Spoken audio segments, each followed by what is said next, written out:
fans, I understand every day that fans have given me my career, and I will never ever talk bad about the fans. I will defend them to their death. Everybody that may try to put them down, I'll take them on.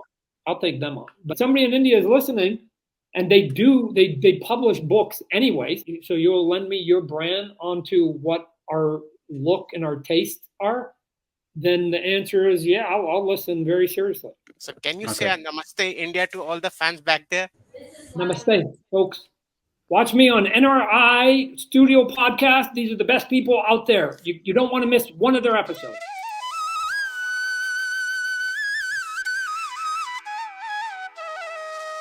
Hello, folks. Welcome to another episode of NRI Studio Podcast. Our guest today needs no introduction. He is well known for redefining the way we saw Spider-Man.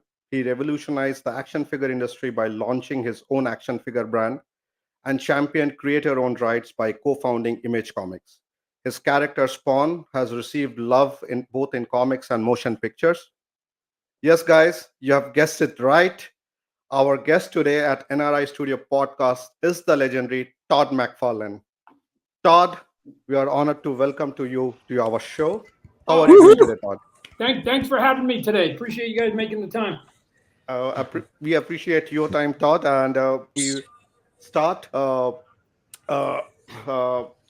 say first my question. I don't know whether you are aware or not. We all are from India, and we are staying abroad, and we just work, and this is something, a hobby we kind of we are doing. So first and foremost, Todd, have you ever been to India, or do you know that what kind of fan following you have there in India? Not sure. I unfortunately I have not been there. I know a little bit about your country from a distance. America is not very good about teaching people about other countries, even the ones that border them, right? I don't think most Americans even know who the prime minister is in Canada. So, and I'm Canadian, but I do know that you guys, like ourselves, have had your own trials and tribulations going all the way back to Gandhi and him trying to do his peaceful protest, and then the Muslim state wanting to get their own land, and eventually getting Pakistan their World War II. So people just trying to find it out and trying to sort of live lives that they think will befit them, and not be told how they should live their lives and stuff like that. So I'm sure your country is no different than ours, where it's still an experiment that's ongoing and far from perfect. But I do in Canada. In Canada, we do have a lot of people from India live up in Canada, especially on the West Coast. So yes, I have lots of friends. So just like Bill is like a common name here, it seems like VJ seems to be like a very common name too. But I guess that goes back to your history with the Vijayanagara, sort of in the Delhi Sultanates, eventually sort of shifting their powers. But anyways, that's it. Yeah. That's all I know. So we have some Indians here from Canada also. Raise your hand, Milan. Yes. Who else? Good, yeah, good. Milan is there today. So Toronto. Good, good. But Todd, just to let you know that you have a huge fan following back there in India, and that kind of tells a lot about you and what you did as a creator. So again, that's why thanks to coming to our show, Todd. First and foremost, Todd, I will just start with some of the questions. I think the first and primary thing, Todd, I think recently you are starting or you're planning with the Kickstarters. You wanted to say something about that, Todd? Yeah. And if can I just say to the audience and to everybody here, if you see my head down a little bit, it's not that I'm bored or I'm going to sleep, but I have a deadline. I have to sign like 1,500 of these cards here. Whoa. So I've got them. So I got to do double duty. I got to talk, do my interview, and sign. So if my head's down, it's because my hand's signing my cards because I got to get it in FedEx here in 3 hours. So, yep. Okay. No worries. No worries. Yeah. Yeah. We did our first Kickstarter in 2020, just as the pandemic was basically taking over the world, right? And it was a time where everybody sort of stopped doing things, and I thought that would actually be a good time to actually do something, right? For two reasons. One, I think when the pandemic started, I didn't know how long it was going to take. I think most people back then were like, maybe 3 months, 4 months, right? We had no idea, obviously. But there are times when you're up against giants, and sometimes the giants go to sleep. And the pandemic put some of the giants to sleep because they shut down some of their businesses. And so I remember having conversations with some of my staff and other people, and they're like, Todd, I don't know if you should do a Kickstarter because like there's a pandemic and people might not be in the mood and whatever. And to me, I was like, this is a perfect time because I don't have to compete against all the giants, right? They're all asleep right now. This is like, I'm telling you, if you're ever going to go up against giants, do it when they got their back turned. It's way easier to get past them. So we did it, and because people were at home, as you know, and they weren't able to travel or go to bars or restaurants or get on an airplane or stay at a hotel, they were just at home and they had a few extra dollars in the pocket, and so that Kickstarter came out and went crazy and set a bunch of records over at Kickstarter in that category, the toy category. So. I wanted to make sure that by the time I did it again, that everybody had the data and they knew exactly what they would be buying. I mean, the first time they had to take a leap of faith because nobody sort of knew what they were getting. I did a bunch of videos. But now that the first one's out, people either have it, they can see videos of it, or there's plenty of pictures on Google and go, oh, that's what it looked like. Okay, so if this new one that we're doing, the Medieval Spawn, is anywhere as close to that, I kind of have a sense of what it is that I'll be getting for my price that I may or may not pledge, right? So all I can do is go, here it is, here's the price, and then I just let the customer decide whether they think that is a value to them. Okay. That's nice, Todd. And I think with the Medieval Pawn, I think it's the second shipment of the Kickstarter also, which is going right now, Todd, if I'm not wrong. The what now? I think with the Medieval Spawn, I think it's the second Kickstarter you and your team is doing. Yes. Yeah, it's the second one. We did the same funding goal as the last time. I think the first one we funded our initial goal in 11 minutes. This time, I think it took 2.5. Wow. It doesn't mean that we'll exceed the first one. My guess is we won't. But we're currently ahead of the pace. But again, we live in a different world where now people, can spend their money in all those places they didn't before. So people probably have to be a little more practical of like their budgets and stuff like that. But we crossed 1 million. Like I think they said it's the second fastest record of 1 million in that category. In the first, no, they actually just said this morning it was the fastest to 1 million in that category. And the second fastest was our first one we did 4 years ago. So we have the number 1 and number 2 records at Kickstarter with it. And again, it's not so much about how much money you make because we've got enough that we're going to be making this product anyways. The goal is to deliver as high a quality a product at as fair a price as possible, and here's the piece, and deliver it as fast as humanly possible. I keep saying the record that I want to break is the speed record of from the time you order and the time the campaign's over to the time it's in your hand. I want to break that record of being able to give you something big and complicated, get it to you within months. Given that a lot of Kickstarters can at times take not only a year, but sometimes more than a year. So. Okay.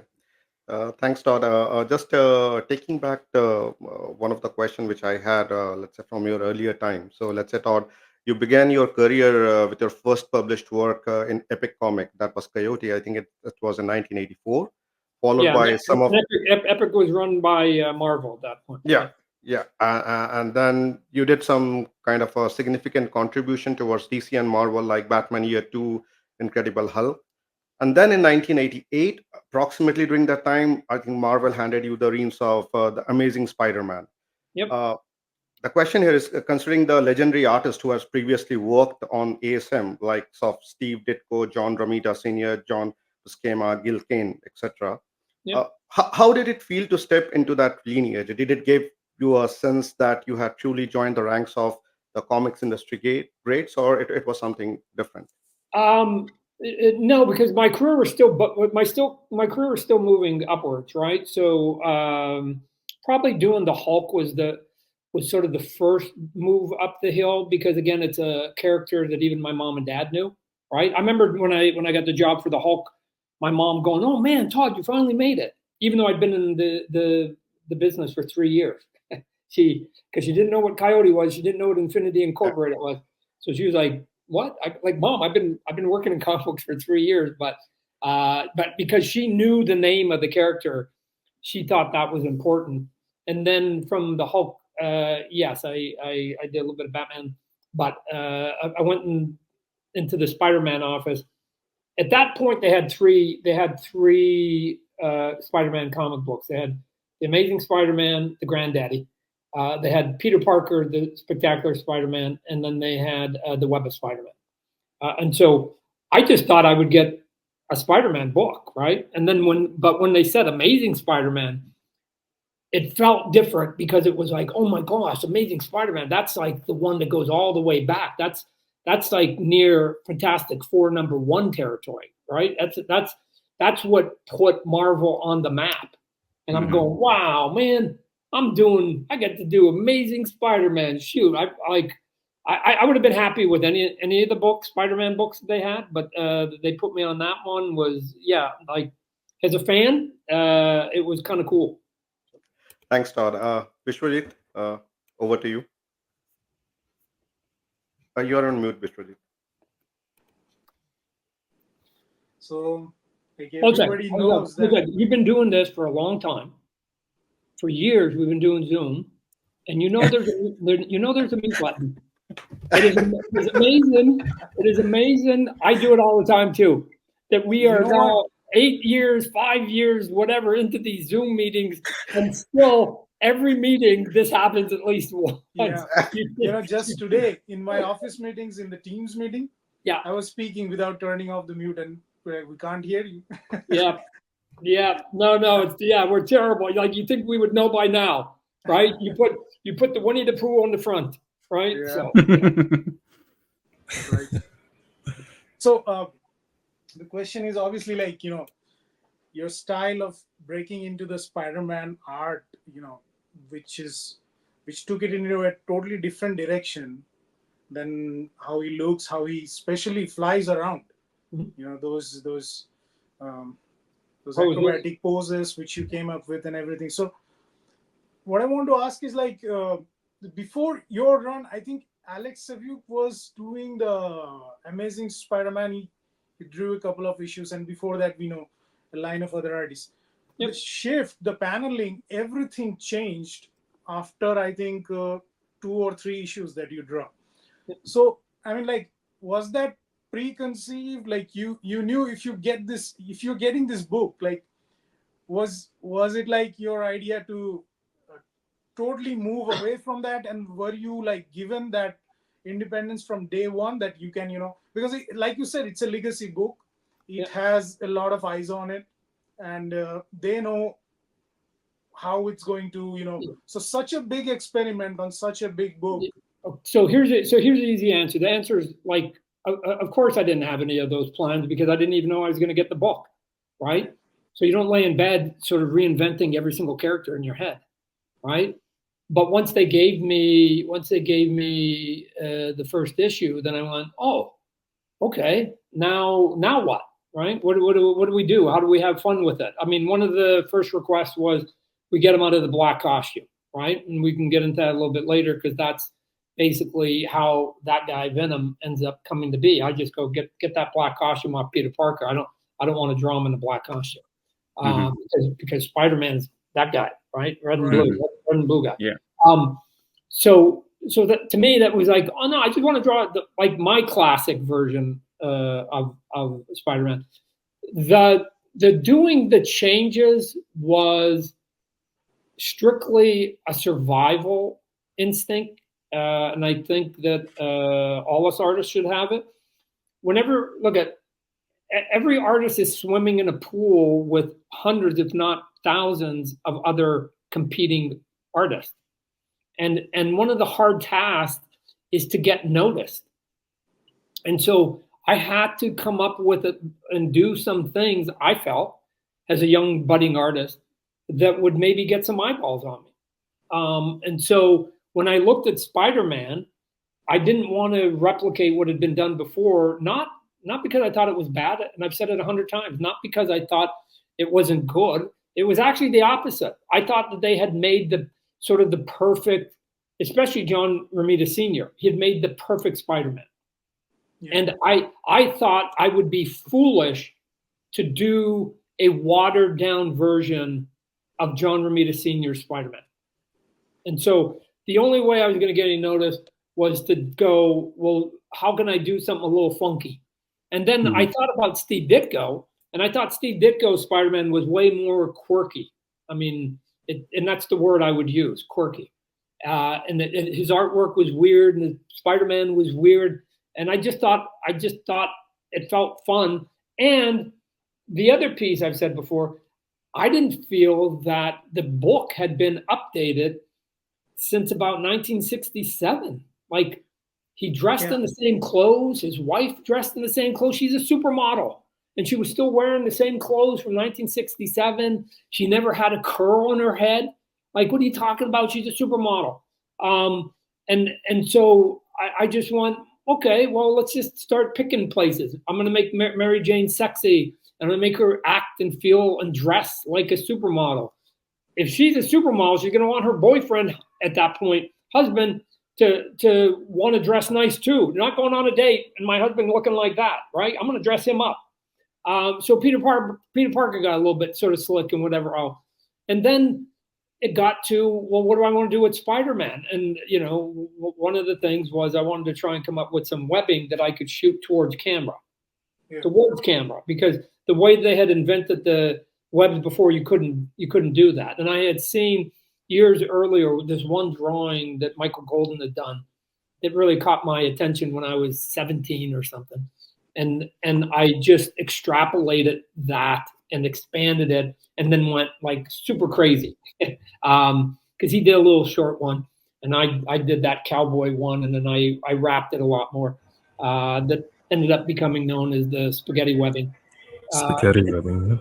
Yeah, the spaghetti. So all of a sudden, just because I wanted to get something towards camera, I had to visually come up with a different look. Okay, well then all of a sudden you're checking another box. Oh, Peter Parker looks a little bit different. Mary Jane looks a little bit different. Oh, the webs are looking a little bit different. And then I just wanted to have fun drawing Spider-Man. What are you talking about? He's a guy that crawls up walls. He's like a bug guy, right? He's not like Batman where he just stands there and looks tough. He's odd. And I want him to be odd, and I want him to be creepy and Crowley. And so the only way I could figure that out was to just put him in these wacky poses. And I didn't really care, in all honesty. I didn't care if anatomy worked when he was Spider-Man. What I did care about was, did it look dynamic on the page? Because that's what we're hired to do, is give a sense of, you know, sort of bravado and sort of Broadway and dynamics and over the top acting on certain pages, on certain scenes. And Spider-Man, I don't know, him just going and swinging from you know, that's how he used to swing, like this. And right. To me, that was Tarzan, right? When I was a kid, that's how Tarzan swung. He just went, or swung. Yeah. He just went from, and I go, why is he swinging like Tarzan? He's a spider. Haven't you ever seen a spider? They like shoot webs in all directions and they just go. Yeah. Yeah, I mean, like, I this just legs, I don't know. you know, this pose typical, like, you know, legs coming up Yeah. and he's bending himself. This whole thing is like, we have never seen this before you started drawing him like this. Yeah, I mean he was a. You could argue he was a bit of a contortionist, right? Yeah. Yeah. But let me. Now I'm going to bore you. And I'm going to bore you with art theory. Oh, please. Okay. Yeah. Okay. Sure. So again, and readers do not have to understand. They don't have to understand. Readers don't have to understand any of this. Just so you know, here's what the readers or anybody else has to know of what the definition of art is. Right. The definition of art is what I personally like. That's it. Right. So you can I could take all of you to a museum with 100 paintings and say, go stand in front of your favorite painting. And all of you may stand in front of a different painting. None of you are wrong. You stood by the one that made the most sense to you, and it was evocative to you, and you just thought it was beautiful, whatever it was. So art is what I like, that, and every individual gets to have that. So I just go, okay, how do we have some fun with this? Well, here's one of the things you have to do as a comic book artist. You have to take a 2D piece of paper. It's flat. It's flat, right? It's flat. And you have to give the illusion of 3D. Now, there's lots of things you can use that help. A cape is one of them, which is why Spawn has a cape, because it gives volume. It means that if I'm standing there and I've got a big giant cape and I wrap it around, you can see it in some of my toys. It just makes the character seem bigger, and you can wrap stuff. And it also creates foreground, midground, background. Those are the three levels. Mm-hmm. Foreground, midground, background. Okay. Spider-Man didn't have that. He didn't have a cape. The easy answer is a cape. So I made the webbings his cape, essentially his cape, right? But before I worried about his cape, I had to get him. So I would put his hand in front of the. Now look at your brain. All of our brains know how to calculate things really fast. If I go like this, every human being will go, oh, Todd's arm must be in front of his face. Why? Because I can't see his mouth. So I've already created the illusion of depth by putting my hand in front of my face. So if I've got Peter Parker, and Peter Parker puts his hand in front of his face, and then he kinks his hand, so then I get like 1 plane, 2 planes, and then if I do these cool hands, 3, 4, 5 planes, and then I put my arm in the back, up in here, then you go, and I turn it, so it's hiding half of it, then you go, wow, he must be turned, because I can't see his shoulder, so the hand must be in the back. So now I've got 1 foreground, midground, background. Okay, cool. And then if that's not enough, then I'm gonna put a foot. I'm gonna put a foot up in here or whatever. Like, what are you talking about? Right? I was just creating volume. And then once I got done with all of that, then the last thing I did was go, now let's take all the webbing and let's go whap, whap, whap, whap, whap, and let's add even more volume. So all of a sudden, this little, tiny, skinny little guy felt like more impressive on a piece of paper, right? That he just felt like he was just coming at me, limbs flying everywhere, webs flying everywhere. I was just trying to do what we should be doing with comic books and make stuff dynamic. That was it. And enjoying the drawings as I'm sitting in a room for 10 hours a day by myself. You have to entertain yourself first. And I've gotten very lucky that what entertains me also entertains a bunch of other people. This is some amazing details that you provided, Todd. I hope our Indian artists are listening to this, and they would be able to get some nice ideas, creative ideas. No, Right. I'm gonna give him another easy one. See the frame that I'm in, right? See how it goes straight up and down, right? This frame is never going to move. It's always going to be straight, right? So if you're going to do a building, right? You're going to do a building. Let's just say my phone is the building, right? Yeah. Okay, so you can make the building straight up and down if you want, right? But then this line matches this line, and this line matches this line. Don't do it. All you got to do is take that building and slightly turn it And this tilt way, it. or slightly turn it this way. And if you got a whole city of buildings, just tilt Yeah. within, because you don't have any control over this big frame right here. You've only got control what's inside, which is why movies are the same, right? That screen never changes, yet Right. directors can give you these beautiful camera angles and all the other stuff. So we have to sort of think like movie directors a little bit on top of it and make stuff as dynamic as possible. True. Back to your question. So I think Todd already mentioned about how he redesigned Peter Parker and the world around Peter Parker. So I won't be getting into that, but that was one of the questions. Like you actually introduced what spaghetti webbing is. You gave a look of 90s kid to be in present. Back in the 90s by redesigning Peter Parker, his hairstyle, giving Mary Jane Watson a modern look and everything. So I think you already answered that piece, but as a toy collector, and I have recently started modifying toys and customizing it. So I was always curious that when are we going to see Amazing Spider-Man in Todd McFarlane's toys lineup? That's one of my questions. We are currently doing that right now. Yes. So we announced a few months ago Cool. that we got the license from Marvel to do collectibles, right? We can't do action figures. They already have a big company does that, but we get to do pose. I get to do posed. I think there's already a pre-order out for a posed action figure of this. Yeah. One. So I now get to do. Oh, okay. I get to do literally this, and this was part of the sell to Marvel or DC or Disney, who owns Marvel.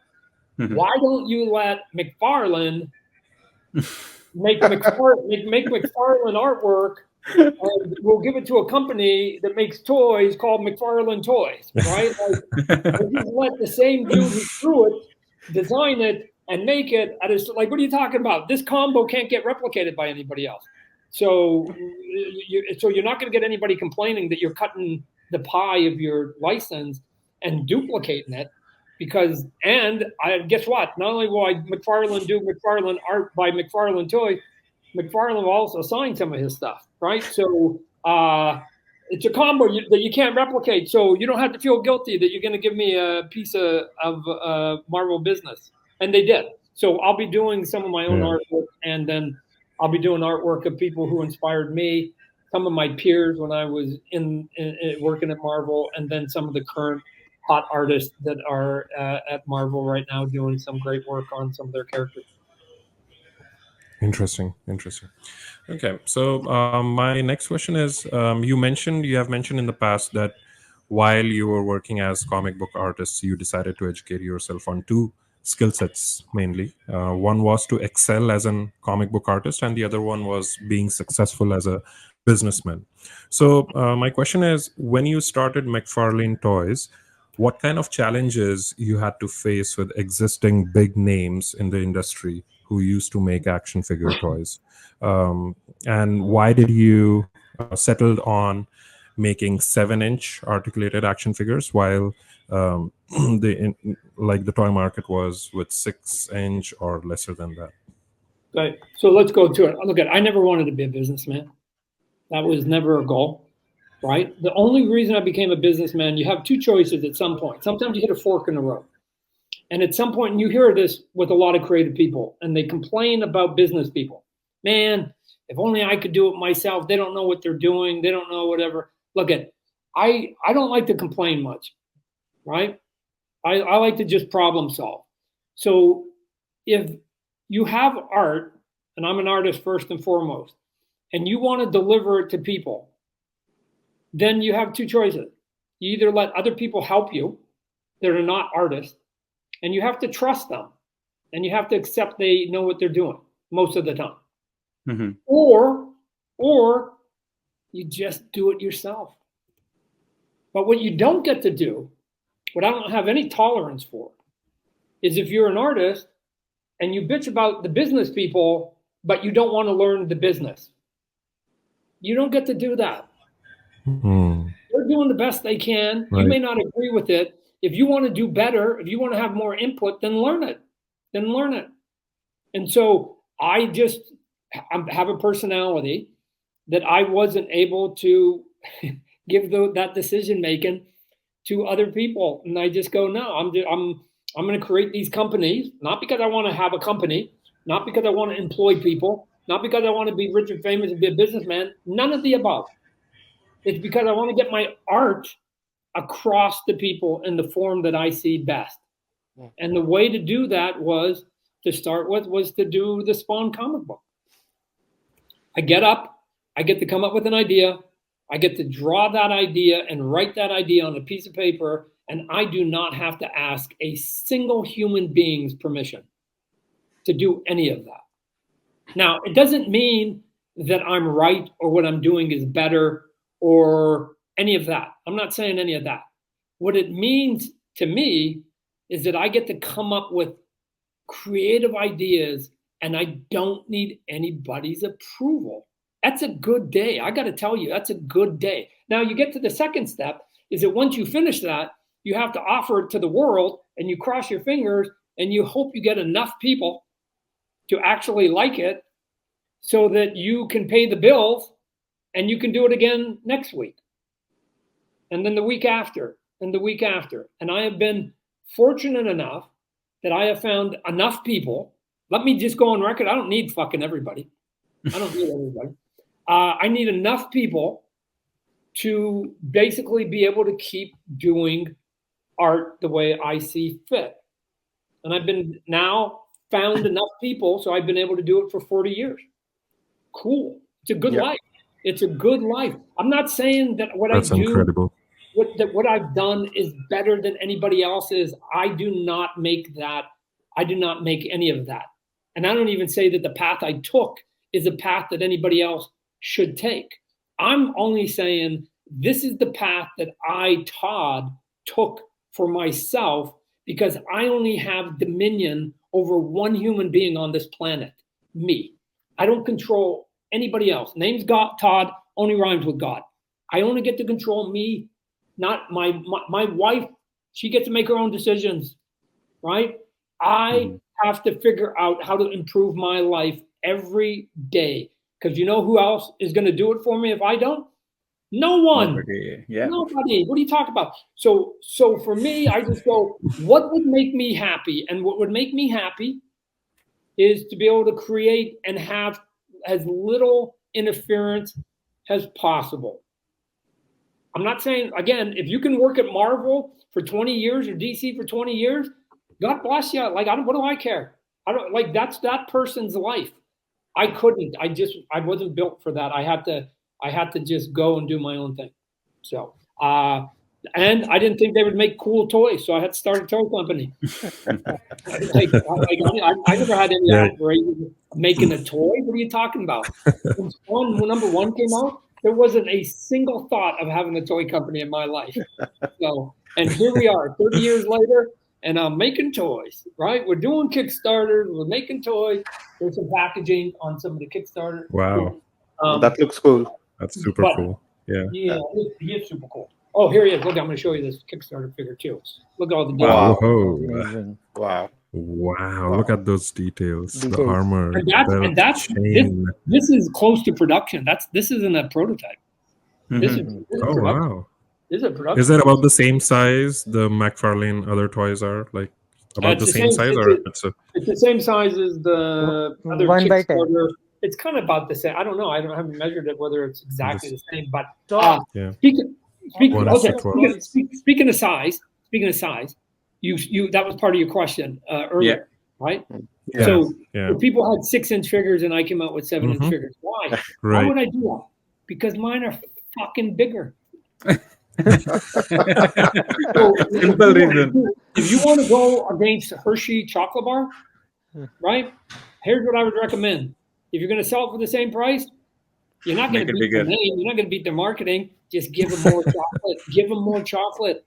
I've always said, plastic, never underestimate plastic. I have never had a toy that is big and fat and bulky. You guys have seen some of them. Mhm. lots of plastic at the same price as the little skinny guys, right? That ever didn't sell. Because even a mom and a 6-year-old understand that's a lot of plastic for that price, right? So it's like that's a lot of chocolate for that price. So I just go, I'm gonna make them bigger. I'm just gonna make them bigger, and we'll see if people notice. My goal wasn't to go, I gotta match what the other guys are doing. No, if I wanted to do that, I would have made smaller, ugly toys. I decided not to do that.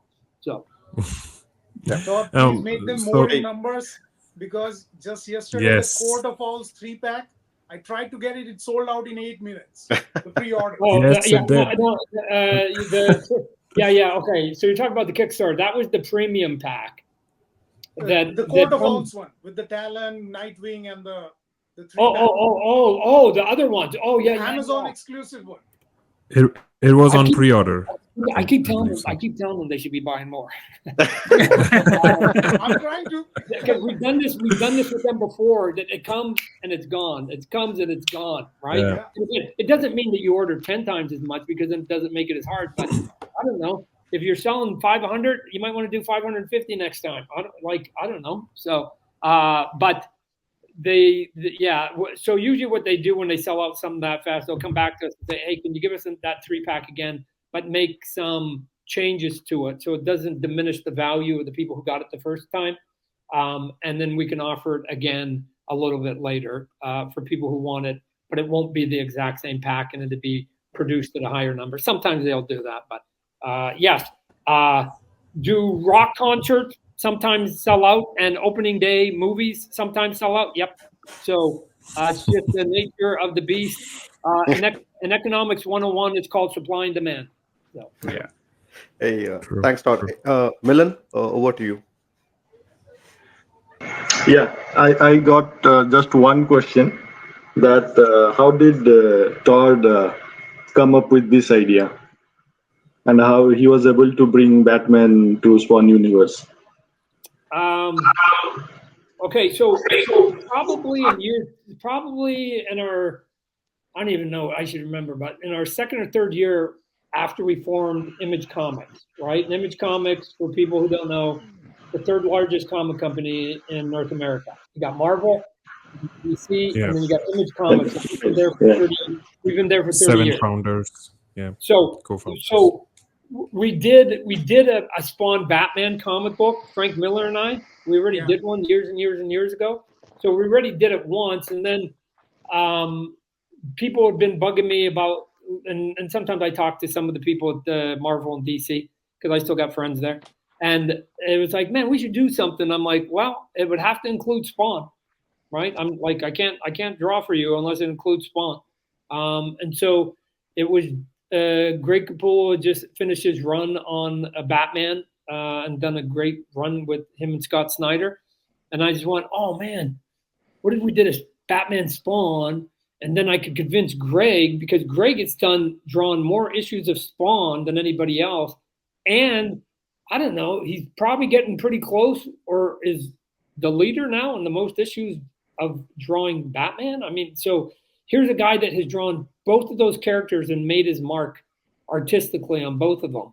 Wouldn't that be cool if I could get Greg to come back, and then I'll ink him like I did when he was doing Spawn, and I'll come up with a fun little story. And so we pitched it to DC, and they just went, yeah, sure. Like, what are you talking about? We get Todd McFarlane half time, because he's come back kind of sort of to DC. We get Todd McFarlane, we get Greg Capullo, and we got Spawn and Batman. Super cool. So. Hey, thanks, Todd. Keith Bhai, Prasenjit. So, hi Todd. Hey. Actually, I am more interested in action figures than comics. Okay. And I was in Connecticut in the Terrific Con last weekend, and I picked only 2 titles. And so one is this one, the variant cover, which has McFarlane Toys Oh yeah. in 2023. Yeah. The other one is in 1994 from Todd Toys. So, You're going way back. You're going way back now. So in the 30 years, right, what changed that Todd Toys become McFarlane Toys? Like, why move away from the first name and go to this, like using your surname as your toy company? Well, originally it was called Todd Toys, and then I got a letter from Mattel saying you can't do that. Because they had a toy that was the sister, or excuse me, the brother of one of the Barbie figures or something like that. I don't remember what it was. And they said Ken? people are going to get confused between Spawn, the guy from the Pit of Hell, and Barbie's little brother or something. I don't know, but it actually worked out okay because like using your last name is always better, right? So I just at that time, there was Turner Broadcasting, right? And I go, man, Ted Turner's got a broadcasting named after him. Walt Disney's got a land named after him. Trump got a tower named after him. Like all these people. So why can't I ever have a toy company? Why not? So that was it. And oh, by the way, I was starting to think now at this point a little bit about the business part of it. Way easier to say, hey, you're the head of McFarlane Toys if your last name's McFarlane. If you got some fancy name, right? If you call it, Duck Squad 27 Toys, and you go, hi, my name's Todd McFarlane, they don't know that. But if your name is Ken Duck Squad, then that's way more impressive because they're going, what? Your name's Duck Squad? That's Duck Squad too. So I don't know. I was always impressed when I was a young boy that Walt Disney would talk to me on TV every Sunday and introduce his cartoon. So that happened for a better reason, right? That came for a better reason. Oh yeah, more appropriate. Yes. So I have two short questions. I'll go back to your childhood, and I read somewhere that your family moved 30 different places before coming to California. And I was wondering because as a kid, when we used to move, our comics will go away or we'll lose our comics. And you are a creative also. I think you created Spawn at the age of 16. So I wanted to know that how does this moving from different places to places impacted your childhood? And then when you created Spawn at the age of 16, and then the first issue came in 1992, how much difference was between these two characters, what you originally created and then launched? So I have a brother that's 11 months younger, and I had a brother, he's since passed away, that was a year and a half older. Oh. Right? Actually, I think he was 13, 14 months. So there were three McFarlane boys, right? So no matter where we moved, we always landed and we always had two friends, the bros. The bros were always there. So it wasn't like we were moving and it was like, oh my gosh, I got to go into all these things and do it. We knew we would hit the ground and be able to go play baseball or whatever we wanted to play the very next day. Go ride our bikes the very next day. Why? Because we didn't have to know anybody. We just went. But we soon learned. If any of you have moved a lot, you just learn how to make new friends. It becomes a skill to some extent. And so you just go, hey. I made sure that I didn't get too close to them because I knew we'd probably be moving in 4 months. But I find it interesting. People who grow up and live in the same place their whole life with the same group of friends in the same circle. Because I'm a gypsy, right? I'm always moving, and so that's to me is that's does it make sense to my brain? Because I just want to sample so many different people, and I want to talk to them, and see different people's life and get some diversity in my education. And I'm not going to get that if I'm just sitting in one corner all the time. So I think it helped form who I am in terms of the big picture of how you treat people, right? Which is the golden rule. I'm not religious on any level. But I adhere to the golden rule, right? Treat people as you would want them to treat you, with a bit of a caveat. I'll because I'm competitive. I'll play whatever game you want to play, and I have no fear. I think I lack that chemical. I have no fear of any competition. So, and that goes like this. You and I are going to play some kind of game, or we're going to have some kind of relationship, or we're going to have a negotiation. I don't care what it is. Do whatever you want to do. And Todd, we all had our share of moving around. Yes, I'm We're sure. immigrants, so all of us Yep. have done it quite a few times, and we know exactly what you're talking about. So you just, but again, personalities come into it, right? Yeah. But I just got to the point where I knew I was going to be the skinny kid all the time, still am, and I just went, no, I ran into way too many bullies when I was a kid, and here's what I know about bullies. If you're not afraid, they trade on fear. Mhm. And if you're not afraid, it confuses them. Because why?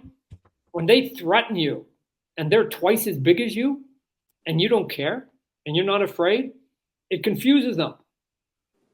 Because they're going, why is Todd, skinny little Todd, not afraid? I wonder if he has a knife. Maybe he's got a gun. Maybe he's got 5 brothers. Maybe his dad's part of the mafia. Like, it confuses them. And the answer is because I'm just not fucking afraid of you, right? So they'll just go and pick on somebody else. And so I'll just meet anybody at whatever level you want to go, and I let you pick. So you want to be nice? We can be nice. You want to be average? We can be average. And if you want to be a dick, and you want to play hard, and you want to be chippy, and you want to throw elbows, then let's go. I don't care. You pick the game. I will meet you. I don't know why we want to play that game. Why don't we just be nice? We're adults. Yeah. I don't understand it. Why don't we act like civil adults? But you know what? I'll let you pick. So, and I will meet you, because I got to tell you, there's only one thing that a bully understands, and that's bully talk. Mhm. Like, they don't understand logic. They don't understand compassion. They don't understand reasoning. They understand you got to just, and I know people go, don't lower yourself to their level. That's the only way you can communicate with them. Look, when I teach 5-year-olds, I have to come down to their level. I have to go, oh, they're a 5-year-old. I got to talk like a 5-year-old and use words that they understand. Bullies are the exact same thing. Oh, I got to use their language and their words and their understanding, and then maybe they'll understand the conversation, because you can't reason with them. So, but that's just my personality. Now, to your question of how did the Spawn that I created at 16 compare to the Spawn that came out in 1992, he kind of didn't change much, right? Like, Wow. he didn't change much. He had the mask with the big eyes. I mean, we just did a toy based on my 16-year-old drawing of him, and Okay. he had the eyes, he had the mask, he had the M on his chest, he had the boots, the glove, the cape, he had the connector, and so the only thing I kind of did was he had a belt. I did all the classic sort of superhero tropes. Mhm. The only thing I sort of really changed was I took the belt off and I put chains on him and I put spikes and I put skulls, and I just made him look cooler, like a biker, right? Like a motorcycle, like a Hell's Angel guy, like cool, man. And that was it. But the story about a man who'd been torn away from his love and had been burnt, like all of that was all there when I was 16. Okay. So you knew that he's going to be a dead man, like, coming back to, like, that's the concept you figured out at 16. I had oddly, I had forgotten it. I hadn't gone back and reread. I didn't go back and reread my own story, right? But then when I went back and read it, I go, wow, I actually subconsciously kept like 90% of what I did when I was a kid. Mhm. And part of the reason was when I created them, I was dating a young woman, young girl. She was only 13 at that time. Diana. And so it's like, oh man, I'm gonna make this story, this love story, right? Fast forward to 1992, that 13-year-old girl ends up being my wife, right? Sorry, Wanda, I guess, right? Wanda. Yeah, Wanda. So this first story was like, oh man, I'm gonna write like sort of this love story to Wanda, because I was just starting to date her. Maybe she might read my comic books if I do that. And then fast forward to 1992, which would have been, 15 years later. And Wanda and I are married and have just had our first kid, and she helped me edit the first few issues of the comic book. But the only big difference, in all honesty, was the first one took place like in a sci-fi environment, because Star Wars was a big deal when I created Spawn. So it was basically Spawn in space, right? And then the biggest change was I just basically brought it down to modern times in today's world. Okay. Anshul bhai. Hi Todd, welcome to the podcast. So just wanted to tell you that you have a big fan following back in India, with especially your characters and also with your action figures. Oh, yeah. Wow. Well, that's good, because there's a big population there. So that's So I just a request from you, if you could just say hi to all your fans back in India. Sure. Hey everybody, this is Todd McFarlane. Look, I am thankful every day of my life that anybody anywhere on the globe gives me any of their support, their time, their effort, and especially their hard-earned money. Because I know that the only way that any of us usually can earn money is to be away from friends and family. And so every time somebody puts $1 in my hand, I assume that they're giving me time away from loved ones, right? So I am thankful every day that anybody wants to support anything that I do, and continue to do it, so that I've now had a career. So whether you're new to some of the things that I've done or my companies have done, or you're one of those people that have been around for decades, because I'm getting to be an old man these days, I thank each and every one of you, and I promise I'll come to your country here soon, especially once the movie comes out, because I'm going to hit the road and basically speak the gospel of Spawn. So can you say a Namaste India to all the fans back there? Yeah, Namaste India. How are you? Thanks, Todd. I'm not coming to the question. That wasn't bad. So recently, Marvel came up with Spider-Man India, and it was a quite success back in India, and especially between people who wanted to see Spider-Man as someone belonging to our own culture and own tradition. So, question: is Image Comics exploring the opportunities to come up with some characters or storyline, especially catching to the big audience back in India, or something which resonates with Indian audience? So here's what I would tell you. I can't speak for Image per se, although I'm the president. In general, we just put our books out, and we've got 60, 70 books we put out every month. I don't know that we don't have a division that's looking to do that. I do know, though, that I can speak for me personally. If the door knocks, I usually listen to opportunities. I don't necessarily say yes to all of them, but years ago, what you're talking about happened. Somebody from Japan came and said, "Hey, can we do a manga version of Spawn with a Japanese character instead of Al Simmons, right? Instead of Bruce Wayne or Clark Kent, somebody from our country, and then put them into some of your mythology, but use our culture as the background and all." And the answer is, yeah, of course. So somebody in India is listening, and they publish books anyways, not just a fan. I'm not going to do it too. But there's a legit company in India that sort of kind of does this already, and saying, "Hey, so you'll lend me your brand onto what our look and our taste are?" Then the answer is, yeah, I'll listen very seriously. So it's a message to all the creatives back home. If you're interested, you may develop a character, and maybe we can see an Indian character coming on the Image brand. So another question is another for the McFarlane Toys. I'm not sure how you handle the distribution on everything, but for me back in India, getting a McFarlane toy used to be a great effort, and it used to be a thing of prestige to show off. Means is McFarlane Toys trying to expand in India because to increase the availability of the toys at the local level? Yeah, and it's obviously it's more difficult than you might imagine, because I've been at this for 30 years, and you're asking me that question, right? Each country, look at the big $1 billion companies have big offices in each of the big countries, Okay. right? I'm not a $1 billion company. I'm not a publicly funded company, right? I'm privately funded, me and my partner.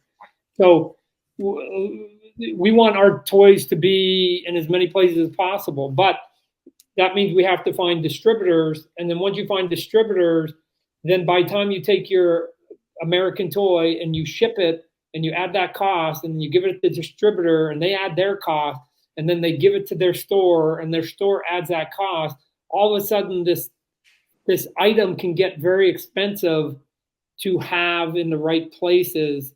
And the stores that want it, as you know, and because we have plenty of these here in America and in other countries, they're especially big stores. The mentality isn't for high quality items at a fair price. It's get the price as low as possible and cut as many corners as you have to get the price down, and we'll just sell volume.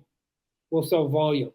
And so I just have never been in a position where I'm willing to basically bring the art down to such a simple level that it isn't to me a McFarlane Spawn figure then at that point. Okay. I think we are just on top of time, Todd. Let's say we took an hour. So just with your permission, Todd, we will take another 10, 15 minutes if that is fine with you. Sure, go ahead. Okay. So Vivek, you go ahead, then we hit the audience question. Vivek. Yeah. So, Todd, I just wanted to ask you, is there any plans to be part of any Comic-Con? I have stuff that I would like to get signed, autographed from you, like from the Neolithic editions to all the old ones you paid. Yeah. So here's the thing. At my core, because when I go to shows, I have a good time, right? I'm like, let's go, hey. But at my core, I'm like a homebody, right? I just like staying at home, relaxing, holding my wife's hand, going for a walk around the park with my dog. So I try to figure out ways not to go to shows. But I know that people enjoy it when we come out. Here's what I know is I usually do like New York, and I do New York and I do San Diego, right? Mm-hmm. I've had lots of people over the decades ask me to go internationally, and I've rarely done it. Done it, and the reason is because they go, Todd, we'll fly you out to Paris and you can come and do a convention. And it's like, and I know lots of my peers do it, but I just so I want to be clear here. You want me to go to Paris on my own, and then you want me to phone my wife from Paris and go, oh man, this beautiful romantic town that I'm in front of right now. I'm in front of the Taj Mahal. You should see it. Oh man, right? Like, what are you talking about? I can't do that. Then eventually they figured out that I was never going to come. So then they said, oh, well, there's one way to come. We got to get Todd's wife. We'll pay for you and your wife. The problem with that one is that then I got to go and I got to work now for 3 days before I can go see the Taj Mahal. So unfortunately, they've waited too long. I've had a good career. I can just fly to India on my own with my wife, and we can just go and see the Taj Mahal, and I don't have to work. Yeah. Correct. Or else I have a better idea, Todd. We all can come, and we can meet up some breakfast or brunch or something. We recently did that with Cy Berry. I don't know if you.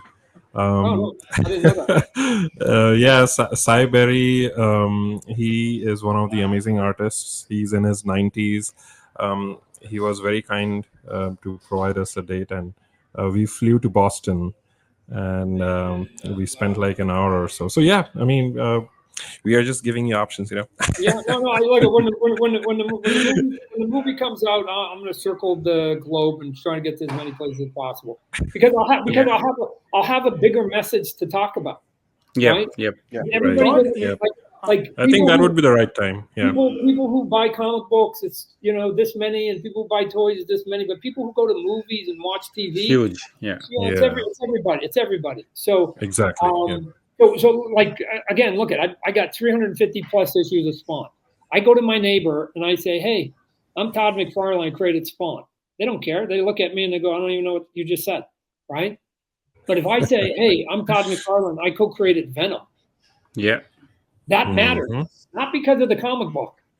because of the movie. Because of the Yeah. visual medium. Why? Because of the Yeah. movie. They go, man, how's that Venom? Wasn't that a movie? Yeah. You helped create that character? Oh man, you must be very good, right? So you have to make the message really easy for them. And True. so That I makes think sense. I want to come when the message is a bit easier, because then I can talk to as many people as possible Yeah, and spread the gospel. sure. So Indra, can I ask one more question? Because since Todd mentioned about the movies and the comic books, do you mind if I? Yeah, Go go on. I mean, you already. All right. So Todd, so most of the comic book creators back in India, whom we have tried to contact with, they see comic books as a different medium of storytelling and movies as a different medium of storytelling. They are not offshoot of each other. Right. How do you visualize? Like, do you feel the same way, or do you think that comics should ultimately lead to movies? No, What's your take on it? here's what I would say. Every medium is its own thing, and it has its own set of rules. So whether you've got a toy or a comic or a video game or a movie or a TV show, even movie TV shows, they all have different rules that you have to apply. And so I don't believe in letting the tail wag a dog, Mhm. which basically means what works in comic books does not necessarily mean it will translate into a movie. So if you want to think about making the translation, then I think you need to be open-minded to say, what do I need to put into my movie to get people to the Spawn movie who have never heard of the word Spawn, Yep. who have never read a Spawn comic book? They just go to movies. And the reason that they might go to it is because it might be from the writer of the Joker or the director of this movie or the actor from that movie or whatever. That'd be the reason why they'll go. Not because of me and not because of my character. So the question is, let's just do a good movie that moviegoers will go to. If that does not line up with my comic books directly, and in some cases it lines up with a lot of difference, then I'm trying to get moviegoers to go to a movie, so you have to make adjustments. So I don't think one is better or worse than the other. You just apply the rule, right? If you're playing cricket, that's not the same as rugby. So you just adjust. You got athletes playing both. You just got to adjust the rules to make it work. So comic books, movies, TVs, video, like I have to readjust every time. I think that analogy just answered all the question. Yeah, That was an amazing follow-up analogy. question I want to ask. Yeah. Just, So I don't take much time. Just one follow-up question is that, are you directing this movie, the Spawn movie, Todd? That's not the intent right now. All right. So the intent right now is we're out to a director right now. Fingers crossed that we can hook him. He's a big director, and once we find our director, we're going into Hollywood, and we're gonna go to all the studios, and we're gonna offer them up for sale. So, but the next move is to just, because we got the script. That was the big news heading into San Diego.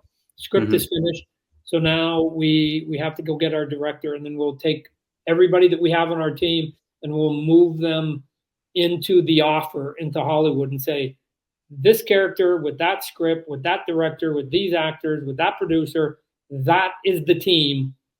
We don't want any input. It's a go project. All we want is you want your money, your marketing, your distribution. That's it. Okay. And if you do that, we'll give you some of the money. So who wants to join us on this ride? I don't know. We're confident that we can find somebody. Okay. It's been taking a long time. But there was a pandemic and a strike in there and a couple other hiccups. So again, it wasn't just like we weren't doing nothing. The world was moving around us. But we're literally the light at the end of the tunnel is here for us. Yeah. So Todd, I'll quickly go through some fan questions, and you can maybe briefly answer those. So one of the Todd doesn't give brief answers. Haven't you learned that? Okay. If you want, I mean. Otherwise, you're free to answer as you like. So one of our friend Arindam asked that, can you tell us about the creation and process while working on the Haunt, because it had like big name working on it, like Kirkman and Otley, and layout by Capullo and inks by you. So how was that experience and what was the process? Yeah, that was a cool one. That was, I mean, it was mostly at the beginning, Robert Kirkman and I. You know, Robert Kirkman's my partner. He's the guy who created The Walking Dead. Yeah. Yes. So again, you know, Robert Kirkman says, "Hey, I'm Robert Kirkman." People go, "Who?" You go, "I created The Walking Dead. I watched that TV show." So we just decided that we wanted to do something. I think he asked me a question one time at a panel as a fan, and then I said, "Isn't that Robert Kirkman asking the question?" I go, "Well, why don't we do something together?" And so I basically challenged him, and the end result of that was Haunt. And then we were able to get, as you mentioned, two wonderful artists in Ryan Otley and Greg Capullo to help launch it for us. Yeah. So another question is from Raviraj Ahuja. He's a publisher in India, comic publisher, Bullseye Press. His question is on the movie, like the 1997 film adaptation, how much creative control you had, and the new one coming up, how much creative control you are having on that movie or inputs. The first one, not a lot, because I gave my rights away. And so, and you know, and I was sort of new, and the comic book character was new, and they sort of buy your rights, and then you move on. They invite you to the premiere. Although, I mean, I was on site, and they sort of picked my brain a little bit, but not that much. And again, it's their money; they're entitled to that. Just like Venom, nobody ever asked my opinion on how to do a Venom movie.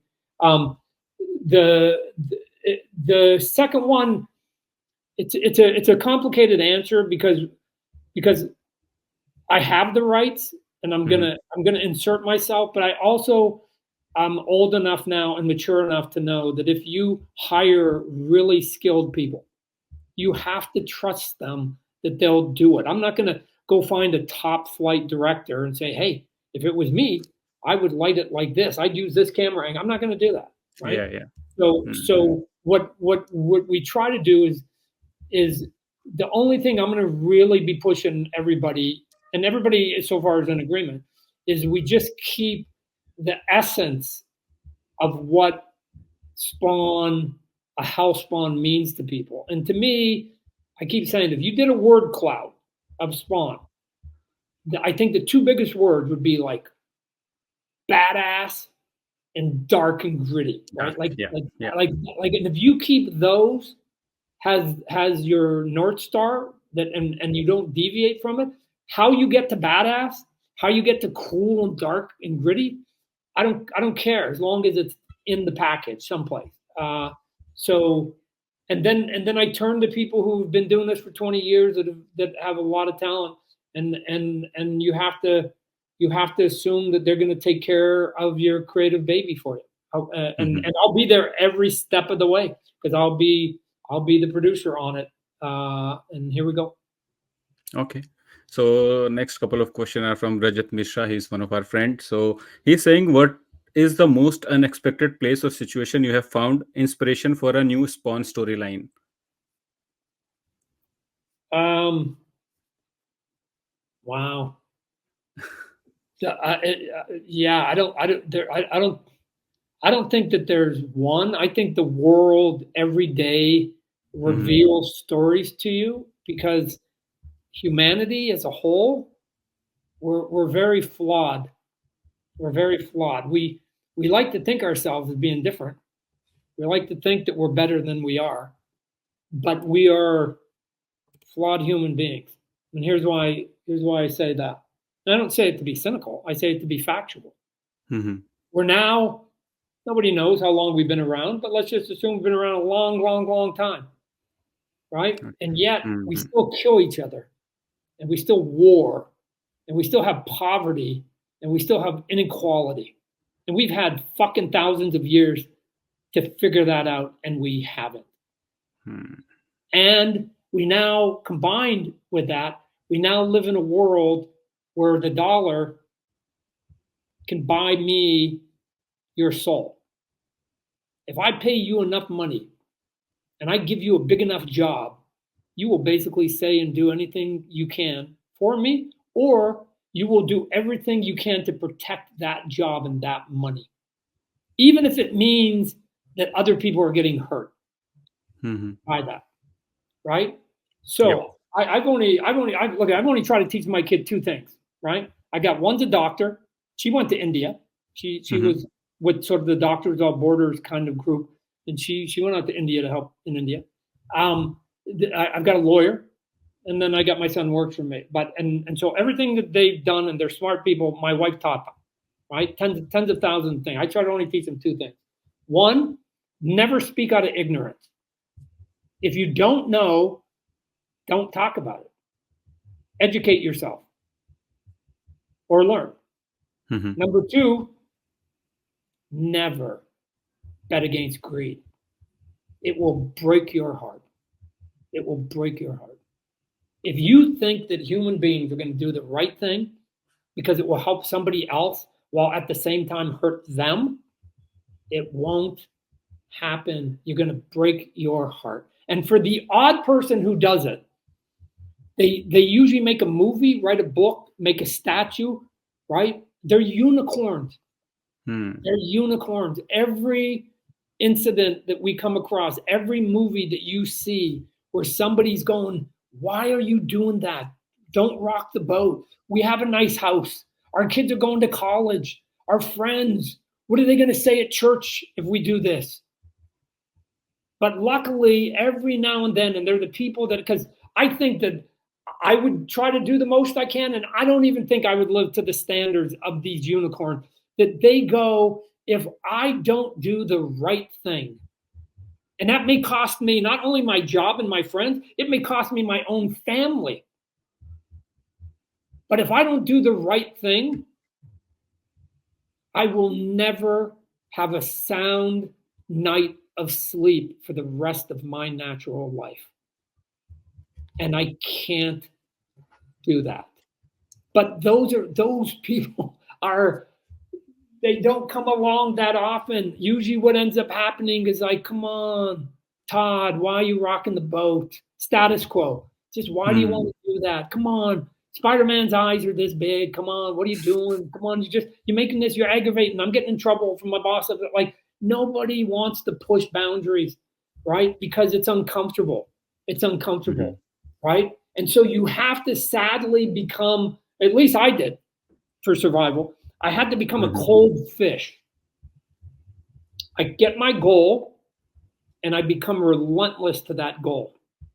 And everything else in the world is white noise. I don't care about anything else. I don't even care about my second most important thing. There's the goal. So here's the example. What's the goal today? My wife and I go, hey, honey, you want to go out dancing? Let's go dance. You want to go dance? Oh, shoot. Yeah, sure. Man, my husband doesn't offer to go dancing with me. And then we get to the dance hall. We get to the bar, whatever. And at 9 o'clock, the band comes out and starts playing music. You know what I do? I get on the dance floor and I dance. Do I care that anybody else is dancing? No, I do not. Do I care that people are looking at me? No, I do not. Do I care that they think I'm a great dancer? No. Do I care if they think I'm a bad dancer? No. You know why? None of that was my goal. What was my goal? To dance with my sweetheart tonight. And if nobody else in that room wants to fucking dance, I don't give a shit. But if you're somebody who needs to wait till there's a crowd on the dance floor so it will be easy for you to hide so that nobody can see you because you give a shit what those people who are strangers think about you. You've given power to strangers. I will never, ever do that in my life. Then you're not built to be an entrepreneur. Because the way you become an entrepreneur, the way you change the world even a little bit is you've got to rub people the wrong way because you got to do something they're not doing. You think IBM is going to get out of the way for Apple? Never. No. They had to push their way through. Every company that became a leader went past That's true. the person that was in front of them. The status quo will never slow down, and everybody will basically go, come on, man, this is how we've been doing it at this company for 10 years. Why you want to try and do something different? Why you want to? And so you either can figure out how to make the change within a corporation, or you have to do what I did, which is I have to go and start my own companies, so I didn't have to ask anybody's permission. Right. And it's a good life. It's a good, like for me, it's a good life. I don't have to ask people's permission, and I don't care. Look at when I put artwork up on Instagram, right? Like here, I'll show you my artwork. We're selling this on Kickstarter. Yep. Okay. Yeah. Okay. If you want to type and tell me you don't like it, I don't care. You know why? Because I'm not changing it. Yeah. Let's go to the other side. If you want to tell me how much you love it, I don't care. You know why? Because I'm not changing it either. I'm not changing it if you love it or you hate it. I'm putting it up to say, this is the figure. Mhm. It's a fact. Hmm. At that price, and it's coming out on that day. You now get to choose whether that's okay for you. But I'm done with the equation, and I'm not looking for your approval. The toy's done. The toy's done. I'm just saying, there it is. Do you want it or don't you? If you want it, that's the price. Go get it. And if you don't, spend your time and money on things that you enjoy. Done. Your happiness, our happiness is kind of solvable if you just take responsibility for your own decision making.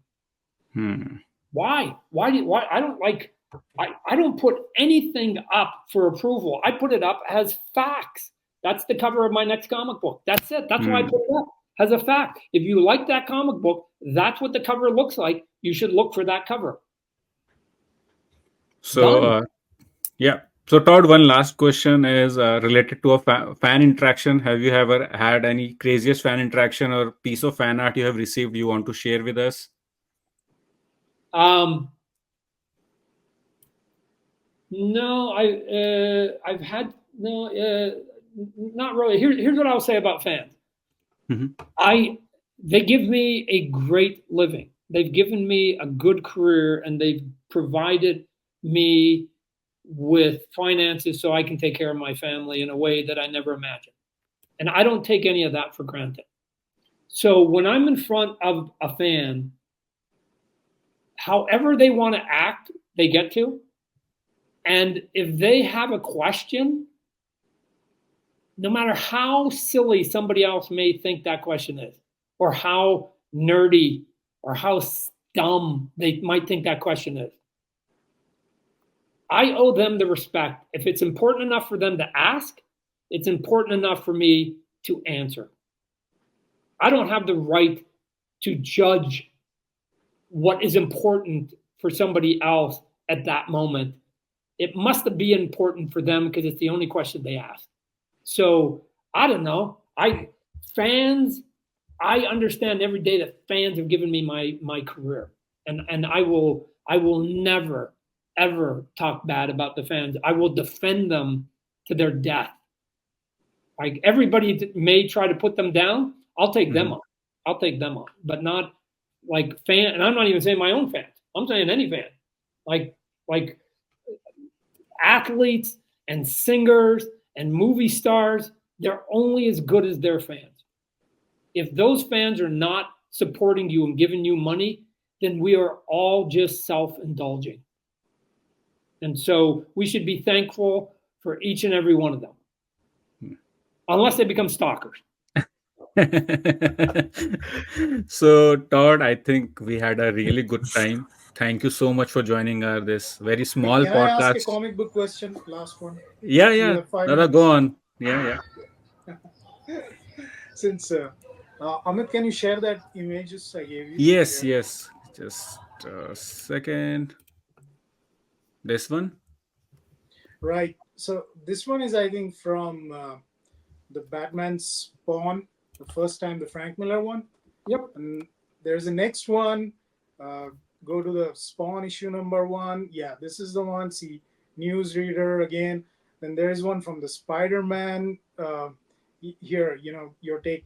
I have seen this many a times wherever you are, part of script or and this is kind of American media, and we have seen all these action movies where newsreader is saying that okay, Godzilla is coming, destroying this and that, or something huge is happening, a apocalyptic situation is happening.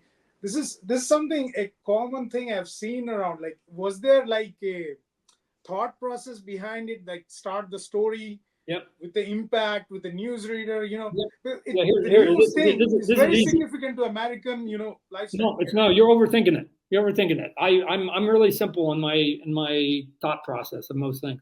Number one, it's a super easy page to do, right? So we all have deadlines, and at any time deadlines get tough, I can put what I call a reporter's page in. Bam, right? I tell my writers, hey, if your artist is getting a little bit slow, put in a reporter page, right? Boom, because from a deadline perspective, it's gold. So that's actually probably the biggest reason. Number two, the other one artistically that I think has a lot of value, and I tell it to my writers, is that you can now get somebody else that's not in the scene to say stuff that needs to get across without then the villain or the hero being overly verbose, right? Yeah. Or that you can start talking about the sort of the cause and the effect of whatever that fight might have been. They didn't know that there was a fight. They just know there was an explosion at the loading dock, right? So I think it also allows the writer to expand the depth of his story without having the characters always doing all the exposition, because it can get kind of silly. Here's one thing that's interesting though, is in the Spawn one, there was three of them. There was the sort of the takeoff on the CNN. Yeah. There was the entertainment person. It's a little more flamboyant. And then there was the guy down at the bottom that just he was like whack job, right? But I just want him to just be like, woo, woo. He was just, we had a guy that used to be in our country named Rush Limbaugh. He was like Rush Limbaugh on steroids, right? Here's how much America has changed since issue number one. I now can't write that guy as crazy as a lot of talk radio people are in America. Like I actually write stuff that I think is like just way over the top, because it used to be way over the top when I was writing.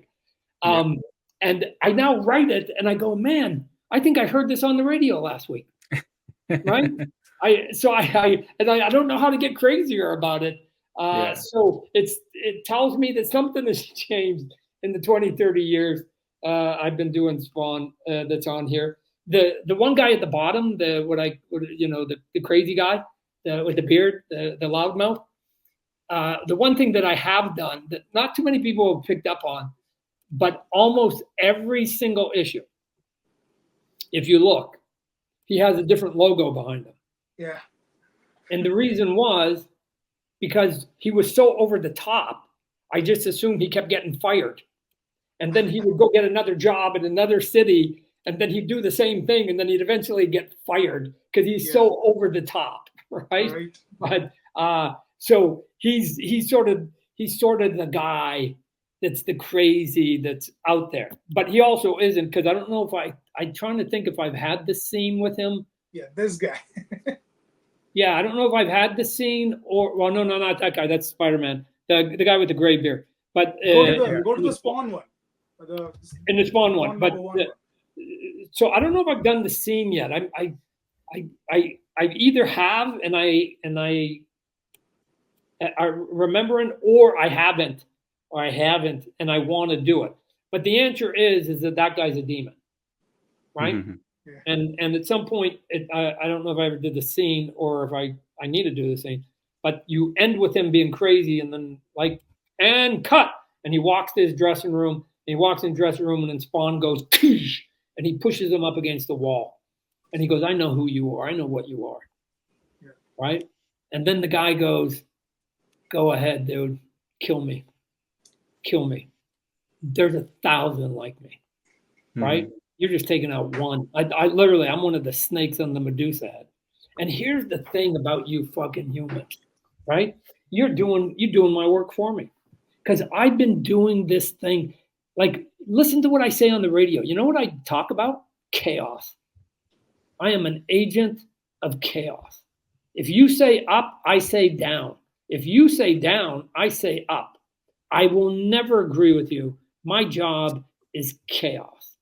Oh, by the way, do you know how hard that used to be thousands of years ago? I used to have to walk across deserts. If I was lucky, I had a camel every now and then. And I would then find a village. Maybe there'd be 12 people, 15 people. And then I'd create chaos with 15 people. And then I'd have to walk and wander for 2 more months until I found another village. But you know what you humans have done? You've created the airwaves, the radio and television airwaves. And now I can create chaos 4 hours a day, and I can spread it to 3 million people a day. So you go ahead and kill me. You cut my head off right now, Spawn. It doesn't end here. This thing is way, way too far gone for you to put the genie back in the bottle. We just call it evil. It's here, and it's here to stay, bud. Try your best. So, anyways, Yeah. those are the weird things I think That was about. deep. Yeah. I'm just saying, those are the weird things that I think about my characters and the mythology and everything that's going on. I think that's the kind of stories we would all want. Over to you, Todd, Amit. I'll just lighten up the situation. Just had a question. I was just noticing your cap. Are you a Blue Jays fan? Shit, I'm Canadian. I was born in Yeah. Canada. Shit. Yeah. What are you talking about? I'm from Toronto. That's why I asked that question. I noticed that. Yeah. Oh man, what are you talking about? Yeah. Yeah.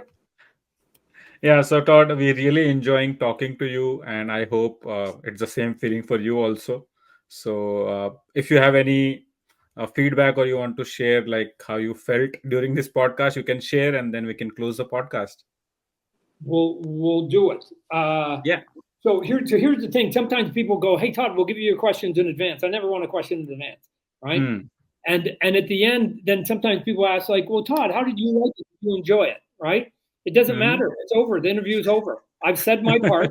I'm not taking one word back. You're going to have to live with it. And then Yeah. if you want, you're allowed to. It's your show. You can edit it, and you can either make me a saint or a sinner, or you can put me somewhere in between. I don't like. It's your show. It's your show. Here's the thing Okay. about being a public figure. You have to be able to take the good with the bad, Mm-hmm. right? And so I understand all that, and so I'm good. So I appreciate you guys giving me the time of day, and I wish all of you the best of luck, and all the people listening back in India, and all the aspiring artists. Good luck. Hey, Good luck. Likewise, Thank you so much. likewise, Todd. thanks, Todd. So, Todd, I think we were in quite immense pressure, but thanks to you, Todd, for having this candid conversation. You actually lighten up the mood, and you are actually seeing 7 kids, not the adults. I'm quite sure once you are out of the frame, we will scream out of our lungs. Okay, so thanks again, Todd. Thanks for this interaction. One last request, Todd. I have just put something in the chat, just for our promotional. If you can just say those out, if that is fine with you. So I have written, "Namaste, folks. Watch me on NRI Studio Podcast." If that is fine with you. Namaste. How do you want me to say the word? Namaste. Namaste or hello, folks, whichever is fine. Okay, I'll do it. Let's see if I can nail it the first time. Ready? Yeah. Yeah. Namaste, folks. Watch me on NRI Studio Podcast. These are the best people out there. You don't want to miss one of their episodes.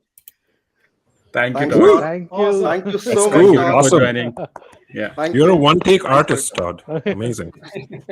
All right, gentlemen, you be good. Yeah. All right. Todd. Thank you so Bye. much, Have a nice Todd. day. Bye. Pleasure having you. Thank you. Thank you.